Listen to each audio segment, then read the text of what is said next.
today is what, in my opinion, was the most remarkable medical, I used to think discovery, but it's actually a rediscovery, that we may have seen in this generation, or at least for 100 years.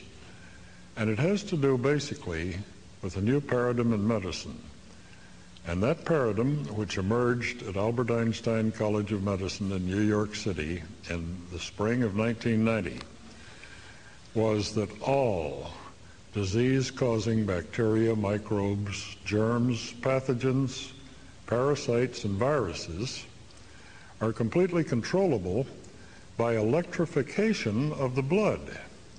And that means that if you put a very small current, typically 50 to 100 microamperes, millions of an ampere through the blood, it somehow alters the outer protein layer of any parasites known, any germs, any bacteria, so they can no longer attach to human cells, reproduce themselves, use those cells to reproduce their own RNA, DNA, and they die, are neutralized in the blood. The body flushes them out through the kidneys, the liver, the lymph, and you're well. Now, when I first read about this, and incidentally, you might find this interesting that it's only been mentioned about 3 times that I know of in the press since its invention, and this happens to be the greatest discovery in medicine that, in my opinion, has been done well forever. The first article on this was in the March 20th, 1991 Science News, page 247, and it announced that Dr. Stephen Kali, K-A-A-L-I, and his colleagues at Albert Einstein College of Medicine had discovered that if they put a couple of wires in a Petri dish containing a high concentration of human blood and HIV, that the HIV virus could no longer attach to those cells. That meant that they had a universal cure for AIDS. But how many times have you read in the press that there is no cure for AIDS? That the government has spent $1.2 to $1.3 billion in researching antibiotics and researching vaccines and researching chemicals that are supposed to slow this down.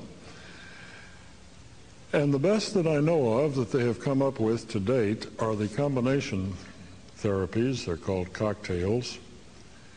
And Dr. Wu was made Man of the Year a year and a half ago for pointing out that when you combined AZT, DDI, DD5, you could cut down the AIDS count in the blood tremendously. But what you probably haven't read is the latest research that reveals that a third of AIDS patients cannot take these combination therapies because of gastrointestinal upsets. Another third of them cannot take the viruses because, the antivirals, because it does nothing. They don't get any better, they don't get any worse. And the third that can take them, which represent $5,000 to $20,000 a year in income for the pharmaceutical houses, will very rapidly die the moment they stop taking them. Why? Because the viruses left in the blood are so virulent that they have the power of overpowering the patient in just a few days, and they will die of HIV of a much more virulent form. Don't forget, the HIV mutates very, very rapidly, one of the most rapidly mutating retroviruses known. And so it's rather strange that since their discovery, only 3 or 4 articles have appeared. An interesting article did appear in the Houston Post on Wednesday, March 20th, 1991, in which they announced the discovery. And then later, in Longevity Magazine, December 1992, page 14, in which Dr. Kali and his colleagues tried to backtrack the discovery, and they say right in this article that it will not be ready for 15 years because it hasn't been researched. The truth is, it has been researched, it does work, it can be applied today. So this 15 years appears to me to be the product of suppression of the information. Somebody doesn't want this information out here, and if people have accidentally heard about it, they've got to tell them, no, it's not ready yet, it doesn't work, etc. Well, in about 1991, I heard about this article, the one in Science News, and I ran to the library to get it, and it was gone. We tried a number of libraries in Orange County, California.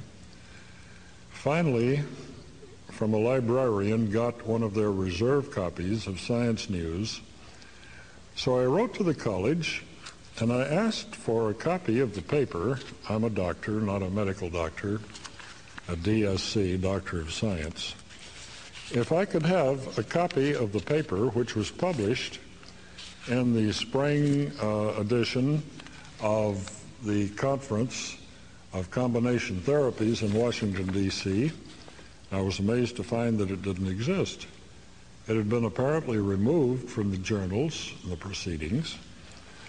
So I started with a private investigator to find an attendee at the conference that happened to have a copy of this paper, and we found it.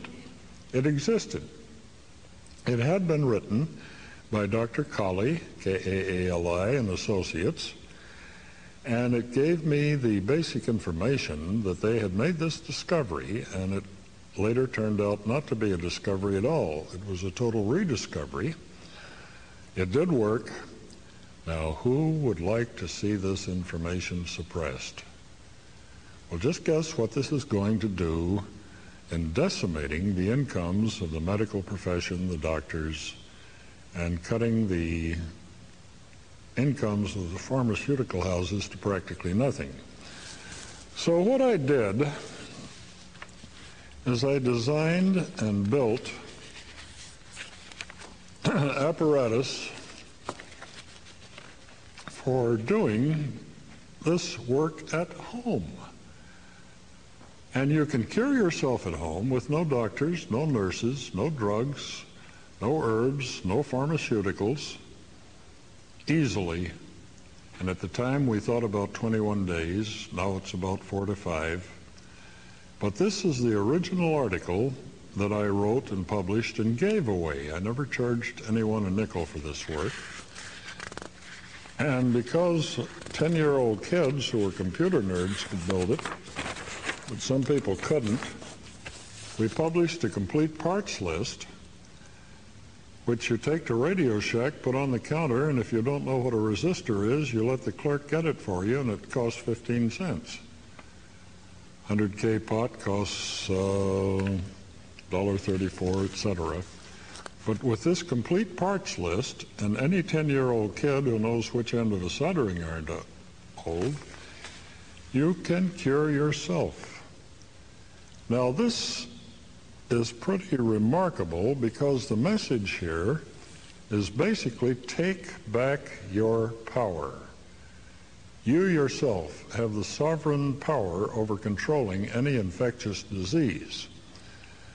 Now, diabetes is not considered an infectious disease, multiple sclerosis, etc., etc., etc., broken bones. But if your disease is based on any infection from any known or unknown parasite, virus, germ, fungus, it will cure it. But instead of using the word cure, I'm surely supposed to use the word spontaneous remission, because if you use the word cure and you're not a medical doctor, it's a felony in most of the states, including the one where I live. So my goal today is to give all the people who want, and this is about 15% of you, you'd think that anyone wants to get healed, but they don't. Anyone doesn't. 85% of the gross population in this culture, Judeo-Christian background, are known to have a death wish. And if they have a death wish, there's nothing you can do to convince their conscious mind, because the death wish is unconscious, to make the person get better unless he chooses to, he or she. So what you do here